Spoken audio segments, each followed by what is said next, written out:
मेरा नाम हिना है। मैंने एक बहुत ही अमीर परिवार में जन्म लिया। बचपन से ही अपने आसपास दौलत की बहुत अधिकता देखी। मेरे बारे में ये कहना गलत नहीं होगा कि मैं सोने का चम्मच लेकर पैदा हुई थी। जिंदगी में किसी चीज की कोई कमी नहीं थी। हर ख्वाहिश मेरे मुंह से निकलने से पहले ही पूरी हो जाती थी। लेकिन एक कमी थी, माँ बाप के सच्चे प्यार और ध्यान की। मेरे माँ बाप दोनों ही अपर क्लास से ताल्लुक रखते थे। दोनों अपनी अपनी व्यस्तताओं में इतने उलझे रहते थे कि मेरे लिए उनके पास समय ही नहीं था।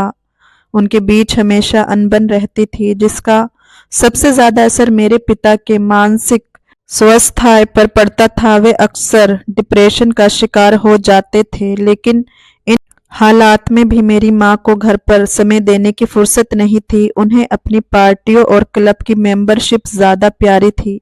मेरी माँ के इस गैर जिम्मेदार रवैये को देखकर मेरे पिता का मानसिक दबाव समय के साथ और बढ़ता गया। उन्होंने दवाइयों का सहारा लेना शुरू कर दिया।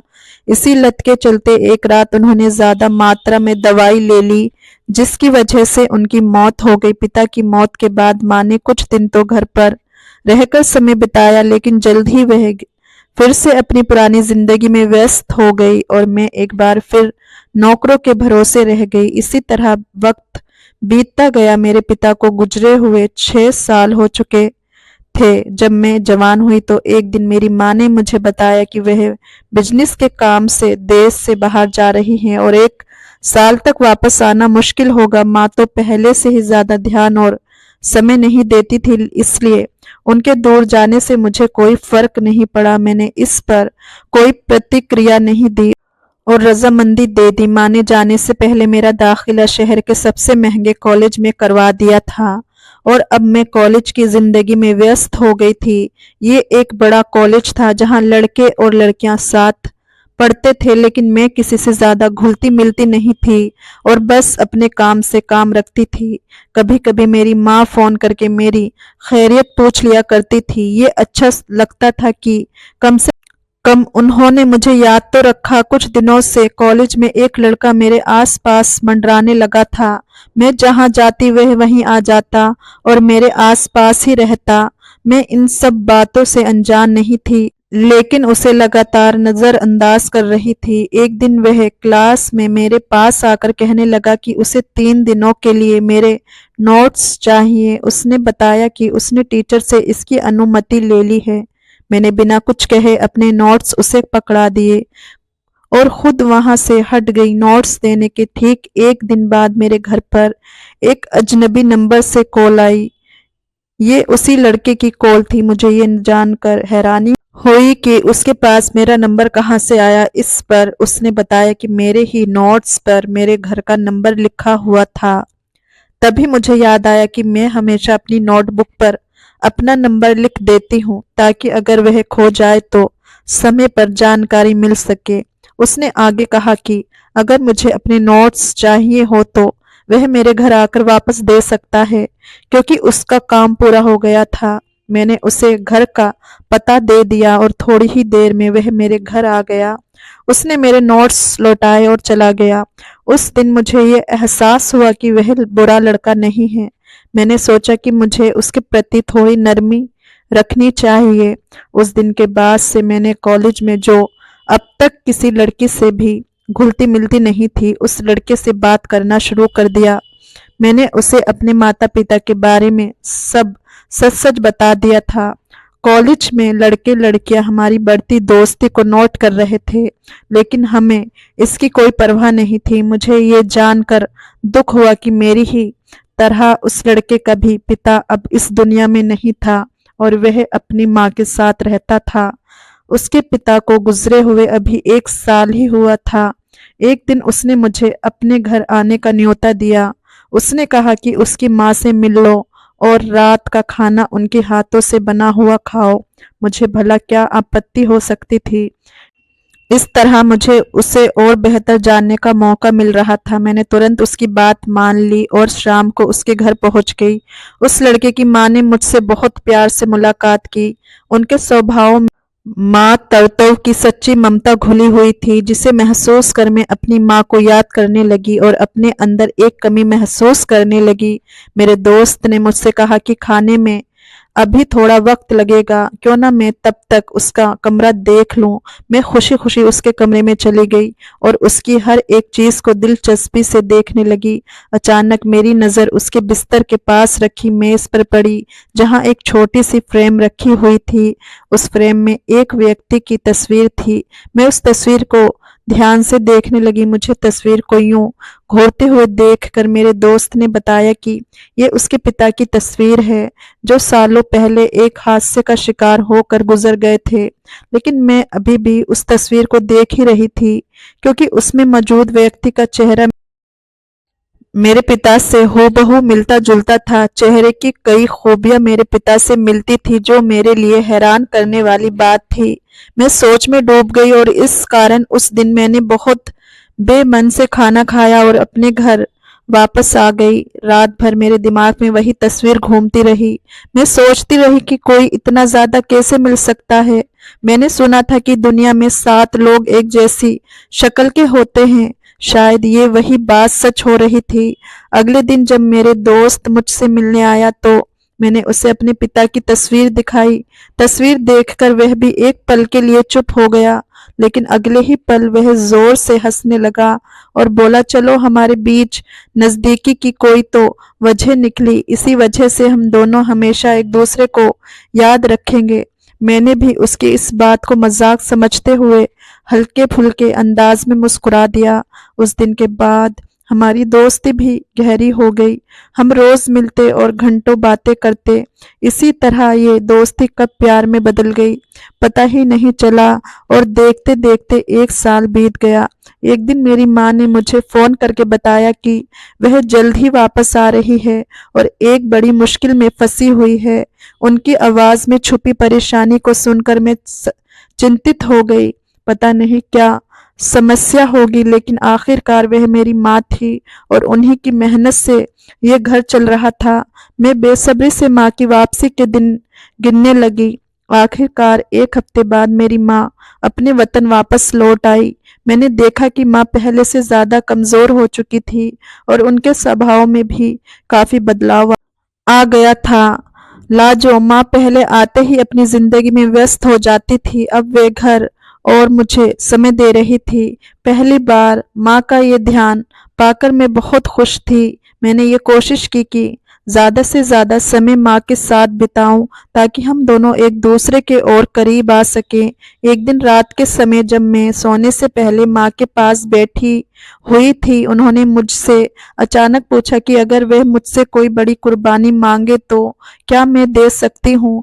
मैंने बिना सोचे समझे झट से कह दिया, हाँ माँ, दे सकती हूँ। ये सुनकर माँ ने मेरा हाथ पकड़ा और बोली, ठीक है तो चलो मेरे साथ, जैसा मैं कहूंगी वैसा ही करना।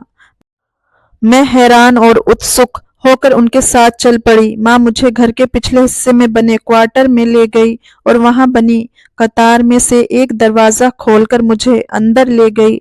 अंदर का दृश्य देखकर मेरी आंखें फटी की फटी रह गई और मेरे होश उड़ने लगे। उस पुराने कमरे में हर तरफ छोटे बच्चों का सामान बिखरा हुआ था और एक झूले में कुछ महीने का नवजात बच्चा सो रहा था। ये देखकर मैं सन्न रह गई। इससे पहले कि मैं बच्चे के बारे में कुछ पूछती, माँ ने झूले से उस बच्चे को उठाया और उसे मेरी गोद में डाल दिया। फिर बिना मुझे कुछ कहने का मौका दिए माँ ने मेरे सामने हाथ जोड़ते हुए कहा, तुम सबको ये कह दो कि ये बच्चा तुम्हारा है और मेरी इज्जत बचा लो। माँ की इस अजीबोगरीब मांग को सुनकर मैं दंग रह गई। मैं तो एक कुंवारी लड़की हूँ, मैं सबको कैसे यकीन दिलाऊंगी कि ये बच्चा मेरा है। मैंने अविश्वास से माँ की ओर देखा। इस पर माँ ने एक और समाधान पेश करते हुए कहा, तुम सबको ये कह सकती हो कि घर में अकेले रहते हुए बेरियत की वजह से मैंने ये बच्चा अनाथालय से गोद लिया है, लेकिन प्लीज मेरी इज्जत बचा लो। रात के उस पहर मेरी माँ और गोद में पड़े बच्चे को देखकर मैं पूरी तरह उलझन में थी। मुझे समझ नहीं आ रहा था कि क्या करूं, लेकिन माँ की विनती के आगे मैं हार गई और मैंने बच्चे को अपनाने का फैसला कर लिया। इससे पहले मेरी माँ बहुत खुश हुई और हम दोनों बच्चे के साथ अपने कमरे में वापस आ गए। अगले दिन मेरा क्लासमेट जो मेरा दोस्त भी था मुझसे मिलने आया। जब उसने मेरे पास एक बच्चे को देखा तो वह हैरान रह गया। मैंने उसे बताया कि ये बच्चा मैंने गोद लिया है। ये सुनकर वह थोड़ा नाराज हो गया और मुझे समझाने की कोशिश करने लगा कि मेरे पास पहले ही करने के लिए बहुत कुछ है, लेकिन एक बच्चे की जिम्मेदारी उठाना इतना आसान नहीं है। मगर मैंने उसे साफ साफ जवाब दिया कि मुझे बच्चे पसंद है और मैं ये जिम्मेदारी उठा सकती हूँ। मेरे इस जवाब से वह कुछ खफा खफा सा होकर मेरे घर से चला गया। मैंने सबको यही बताया कि ये बच्चा मैंने गोद लिया है। लोग तरह तरह की बातें करते, लेकिन मुझे किसी और ही बात की चिंता सता रही थी। मैंने बच्चे की देखभाल के लिए एक नौकरानी रख ली और खुद अपनी पढ़ाई पर ध्यान देने की कोशिश करने लगी। लेकिन ये बहुत मुश्किल हो गया था कि क्योंकि लोगों को तो मैंने अलग अलग बहाने देकर चुप करा दिया था, लेकिन अपने दिल और दिमाग को कैसे समझाती। मेरा मन हर वक्त यही सोच कर परेशान रहता कि आखिर ये बच्चा कौन है, ये किसका है और इसका असली पिता कौन है। ये ऐसे सवाल थे जिनके जवाब मेरे पास नहीं थे। दूसरी ओर मेरी माँ फिर से अपनी पुरानी जिंदगी में लौट गई थी। उन्होंने वही आदत और व्यवहार फिर से अपना लिया थे और मुझ पर ध्यान देना लगभग बंद कर दिया था। माँ ने बच्चे की पूरी जिम्मेदारी मुझ पर डाल दी थी और वह खुद एकदम निश्चिंत और स्वतंत्र हो गई थी। इससे मुझे शक होने लगा कि इस बच्चे का जरूर मेरी माँ से कोई संबंध हो ना हो। माँ मुझसे कुछ छिपा रही थी। मुझे ये सच्चाई जाननी थी कि आखिर माँ का किससे संबंध है। इस मकसद के लिए मुझे किसी के साथ की जरूरत थी।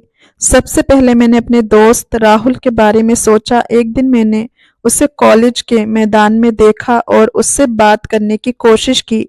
मैंने उससे कहा कि मुझे उसकी मदद चाहिए, लेकिन उसने मेरी बात को गंभीरता से नहीं लिया। उसके इस बदले हुए रवैये को देखकर मैंने अकेले ही सच्चाई जानने का फैसला किया। मैंने दिन रात माँ की हरकतों पर नजर रखना शुरू कर दिया। मुझे माँ की हर हरकत पर नजर रखने पर कोई ठोस सुराग नहीं मिल रहा था। माँ रोज की तरह ऑफिस जाती, दोस्तों और व्यावहारिक लोगों से मिलती और फिर रात घर लौट आती। आखिरकार मैंने एक और योजना बनाई। एक दिन मैंने चोरी छिपे माँ के कमरे के लैंडलाइन फोन को अपने फोन के साथ जोड़ दिया और रात को ये जानने का इंतजार करने लगी कि माँ दिन के बाद रात में क्या करती है। कुछ ही दिनों बाद एक रात एक फोन कॉल ने मुझे चौंका दिया। आधी रात को माँ ने किसी अजनबी आदमी से बात की। उनकी बातचीत की सहजता से पता चल रहा था कि वे लंबे समय से एक दूसरे को जानते थे। बातचीत के दौरान माँ ने उस आदमी को अगली रात मिलने के लिए कहा और वह राजी हो गया। मुझे मेरे सवाल का आधा जवाब मिल चुका था, यानी सचमुच मेरी माँ की जिंदगी में कोई और व्यक्ति शामिल हो चुका था, लेकिन अब भी आधा सच जानना बाकी था। अगले दिन माँ की गैर मौजूदगी में मैं उनके कमरे में छिप गई। रात को जब माँ देर से घर लौटी और अपने कमरे में आई तो मैं पर्दे के पीछे छिपकर सांस रोके बैठी थी। मुझे डर था कि अगर माँ ने मुझे यहाँ देख लिया तो मैं कभी भी सच का पता नहीं लगा पाऊंगी, लेकिन शायद किस्मत मेरे साथ ही थी। सब कुछ सामान्य चल रहा था। आधी रात को माँ ने उसी अजनबी व्यक्ति को फोन करके कमरे में आने का संकेत दिया। वह व्यक्ति शायद घर के पिछले रास्ते से दबे पांव अंदर आया था, इसलिए नौकरों को इसकी भनक तक नहीं लगी। वह सीधे माँ के कमरे में आया। मैं पर्दे के पीछे छिपकर ये सब देख रही थी, लेकिन जैसे ही मैंने उस आदमी को देखा मेरी आंखें फटी की फटी रह गई। मुझे ऐसा लगा मानो धरती और आसमान मेरे सामने घूम गए हों। वे आदमी कोई और नहीं बल्कि मेरे दोस्त राहुल का पिता था। ये देखकर मैं हक्का बक्का रह गई, लेकिन अगले ही पल मैंने अपने दिमाग को दौड़ाना शुरू किया। मेरे दोस्त का पिता तो मर चुका था। मैंने खुद उसे अपनी आंखों से दफन होते देखा था। किसी भी इंसान को अपने ही घर में छिपने की क्या जरूरत हो सकती थी। ये जरूर कोई और व्यक्ति है जिसकी शक्ल मेरे पिता से मिलती जुलती है। ये सोचते ही मेरे दिमाग में एक झटका सा लगा और मेरी याददाश्त ने तुरंत काम किया। ये वही व्यक्ति था जिसकी तस्वीर मैंने अपने दोस्त के घर देखी थी, लेकिन मुझे बताया गया था कि वह मर चुका है।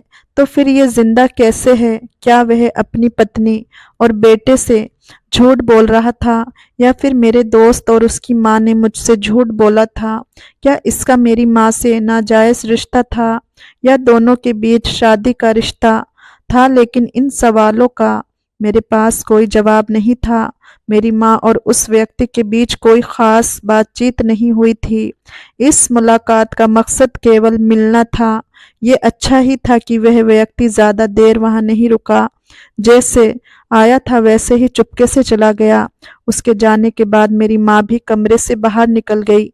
इस दौरान मुझे मौका मिला और मैं भी धीरे धीरे अपने कमरे में लौट आई।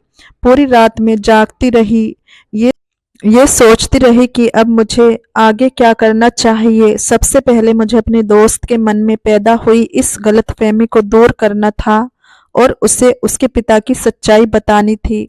लेकिन उससे भी पहले मुझे इस बच्चे को अपनी माँ को वापस करना था। शायद ये बच्चा उनकी नाजायज औलाद थी।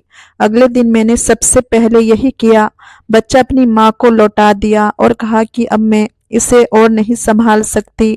दुनिया मुझसे इसके बारे में सवाल करती है और अजीब अजीब बातें पूछती है। अब आपने भी मुझे नहीं बताया कि ये बच्चा किसका है और कौन है। मुझसे सच्चाई छिपाने का क्या मतलब है? इस पर पहले तो माँ ने मुझसे बहुत मिन्नतें की कि मैं बिना सवाल किए इस बच्चे को अपना लूं, लेकिन जब उनकी बातों का मुझ पर कोई असर नहीं हुआ तो उन्होंने गुस्से में मुझे घर छोड़ने का आदेश दिया। मैंने तुरंत उनकी बात मान ली और बाहर निकलने के लिए कदम बढ़ा ही रही थी कि अचानक उनकी आवाज में नरमी आ गई। आखिरकार उन्होंने मुझे सच बता दिया। उन्होंने कहा कि ये बच्चा मेरा भाई है। माँ ने चुपके से शादी कर ली थी और बच्चे के जन्म के लिए ही विदेश गई थी। वह ये बात किसी को नहीं बताना चाहती थी। माँ के मुंह से शादी की बात सुनकर मुझे बहुत दुख हुआ। उन्होंने कैसे मेरे पिता की जगह किसी और को दे दी और खुद इतनी शांत नजर आ रही थी। और वह व्यक्ति जो अब भी मेरे दिमाग में घूम रहा था, शायद इसका मेरे पिता से कोई गहरा संबंध था। अब मेरी सोच को एक नई दिशा मिल चुकी थी। इस सच का पता तो मुझे खुद ही लगाना था। उसी दिन मैं फिर से कॉलेज गई और अपने दोस्त से बात करने की कोशिश की। मैंने उससे कहा कि वह सिर्फ एक बच्चे को मुद्दा बनाकर हमारी इतनी अच्छी दोस्ती का रिश्ता खत्म ना करे। मैंने उसे भरोसा दिलाया कि मैं बहुत जल्द उस बच्चे को यहाँ से दूर भेज दूंगी। मेरे दोस्त के दिल में भी मेरे लिए नर्म भावनाएं थी, इसलिए थोड़ी देर सोचने के बाद वह मान गया और हम दोनों फिर से पहले की तरह खुश रहने लगे। एक दिन मैंने अपनी माँ की मौजूदगी में अपने दोस्त को फोन किया और कहा कि मैं उसे अपनी माँ से मिलवाना चाहती हूँ, इसलिए वह जल्द से घर आ जाए। मेरे कहने पर वह थोड़ी देर में आ गया। मेरे योजना के अनुसार जब मैंने उसे अपनी माँ से मिलवाया तो मेरी माँ के चेहरे का रंग उड़ गया। मेरी उम्मीद के मुताबिक माँ उसे देखकर घबरा गई थी और ज्यादा आराम से नहीं मिली। कुछ ही देर बाद वह अंदर चली गई। मेरे दोस्त के जाने के बाद माँ ने घर में हंगामा खड़ा कर दिया और मुझ पर सख्त पाबंदी लगा दी कि मैं आगे से उससे ना मिलूं। लेकिन मैंने भी साफ साफ कह दिया, जैसे मैं आपकी जिंदगी में दखल अंदाजी नहीं करती, वैसे ही आप भी मुझे अकेले छोड़ दें, क्योंकि अब मैं बच्ची नहीं रही। इसके बाद में माँ ने कहा कि अब से मेरा कॉलेज जाना और घर से बाहर निकलना बंद कर दिया जाएगा, ताकि मैं बाहरी दुनिया से किसी से भी ना मिल सकूं। मुझे समझ नहीं आ रहा था कि माँ मुझे इस तरह कैद करके कौन सा राज छिपाना चाहती थी। उन्होंने नौकरों को मुझ पर कड़ी नजर रखने का आदेश दे दिया। लेकिन एक दिन जब माँ कहीं बाहर गई थी तो मैंने नौकरों को चकमा देकर घर से भागने में कामयाबी हासिल कर ली। मैं सीधा अपने दोस्त के घर गई और उससे कहा कि मुझे उससे एक जरूरी बात करनी है। मैंने उसकी माँ से पूछा कि वह कैसे जानती है कि उनके पति की मौत हो चुकी है। उस महिला ने मुझे बताया कि 1 साल पहले उनका पति अचानक गायब हो गया था और फिर कभी वापस नहीं आया। इससे उन्होंने यही मान लिया कि वह मर चुका है। मेरे लिए ये बात हैरान करने वाली थी कि दोनों माँ बेटे ने बिना किसी पुष्टि के ही एक जीवित व्यक्ति को मृत मान लिया था। खैर, मैंने अपने दोस्त और उसकी माँ को ये राज फोड़ कर बता दिया कि मेरे दोस्त का पिता अभी जिंदा है, मरा नहीं है। ये सुनकर दोनों हैरान रह गए और मुझसे इसका सबूत मांगने लगे। मैंने उनसे थोड़ा समय मांगा और फिर घर लौट आई। अगले दिन मैंने अपनी माँ से माफी मांगी और उसे यकीन दिलाया कि आज के बाद मैं उस लड़के से कभी नहीं मिलूंगी और अपनी पढ़ाई जारी रखूंगी। माँ को मनाने के बाद मुझे घर से बाहर जाने की आज़ादी मिल गई।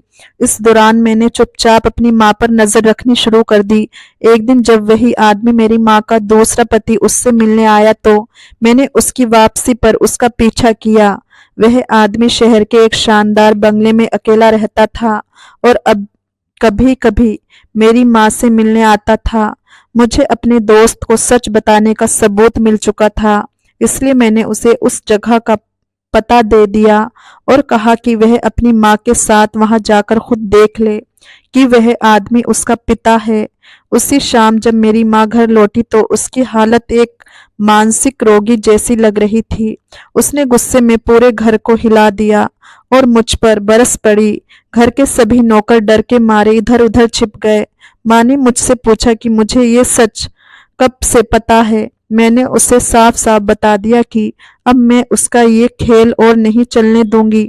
उस दिन मेरी माँ का जो रूप मैंने देखा और जो सच उसने मुझे बताया उसने मुझे आज तक हैरान कर रखा है। मेरी माँ ने मुझे जो कहानी सुनाई उसका सार ये है। मेरे पिता और उनके भाई जुड़वा थे जिनके नाम थे अमित और अमर।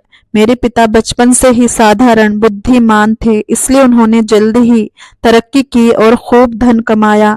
लेकिन मेरी माँ हमेशा से मेरे पिता के भाई अमर को पसंद करती थी। मेरे नाना ने धन दौलत के लालच में मेरी माँ की शादी जबरदस्ती मेरे पिता अमित से कर दी। शादी के बाद भी मेरी माँ अमर को भूल नहीं पाई और उनसे मिलना जारी रखा। मेरी माँ की बेवफाई ने मेरे पिता को अंदर तक तोड़ दिया और उन्होंने सारी जिंदगी दुख और पीड़ा में गुजारी। समाज का ये डर मेरे पिता को खा गया कि उनकी पत्नी उनके ही सगे भाई के साथ रिश्ते बढ़ा रही थी। इस दौरान अमर की शादी किसी और महिला से कर दी गई और माँ से उनका संपर्क टूट गया। जब मेरे पिता के मरने के बाद एक बार फिर दोनों के बीच संपर्क हुआ तो माँ ने अमर को शादी करने के लिए मजबूर किया। अमर भी जानता था कि मेरी माँ के पास दौलत की कमी नहीं है और वह पहले से ही बहुत दयालु है, इसलिए उसने मेरी माँ से संबंध बढ़ा लिए। लेकिन मेरी माँ को अपने प्यार को पूरी तरह से हासिल करना था, इसलिए उसने अमर की मौत का एक प्लान बनाया और दुनिया की नज़रों में उसे खत्म करके खुद दोनों ने शादी कर ली। मेरी माँ ने एक महिला होते हुए भी इतना बड़ा जुल्म किया और सिर्फ अपने प्यार के लिए एक महिला और उसके बच्चे को दुनिया के रहमो करम पर छोड़ दिया। जबकि अमर भी इस गुनाह में बराबरी से शामिल था, लेकिन उसने अपने गुनाह का कुछ न कुछ प्रायश्चित कर लिया था। इसके बाद जब मेरी माँ गर्भवती हुई तो वह अमर के साथ देश से बाहर चली गई और वापस आकर अपना बच्चा मेरे हवाले कर दिया। मुझे इस बात का एहसास नहीं था कि एक समानता रखने वाली तस्वीर के पीछे इतनी बड़ी कहानी छिपी हुई होगी। उस दिन के बाद अमर मेरी माँ के पास कभी नहीं लौटा। शायद उसे अपनी गलती का एहसास हो गया था और उसने माँ को तलाक के कागजात भेज दिए, जिन्हें देखकर मेरी माँ पागल हो गई और वह अपनी पूरी स्थिति का जिम्मेदार मुझे ठहराती थी। मैंने अपने सौतेले भाई को बोर्डिंग भेज दिया, जहाँ वह सबसे दूर रहकर परवरिश पा रहा था। कुछ समय बाद जब मैं अपने दोस्त से फिर से मिली तो उसने मुझे शादी का प्रस्ताव भेजा, जिसे मैंने ठुकरा दिया, क्योंकि जब तक मेरी माँ जिंदा थी और अपने किए की सजा काट रही थी, मैं उसकी सजा में और कोई वृद्धि नहीं करना चाहती थी। अगर बचपन में ही मुझे मेरे सगे रिश्तों से परिचित कराया जाता तो आज हालात बिल्कुल अलग होते। दोस्तों, आपको ये कहानी कैसी लगी कमेंट करके ज़रूर बताएं। अगर आपको ये कहानी पसंद आई हो तो इसे लाइक करें और अपने दोस्तों के साथ शेयर भी करें। ऐसे ही नई दिलचस्प कहानियों के लिए हमारे चैनल को सब्सक्राइब करें और हाँ, नोटिफिकेशन दबाना ना भूलें।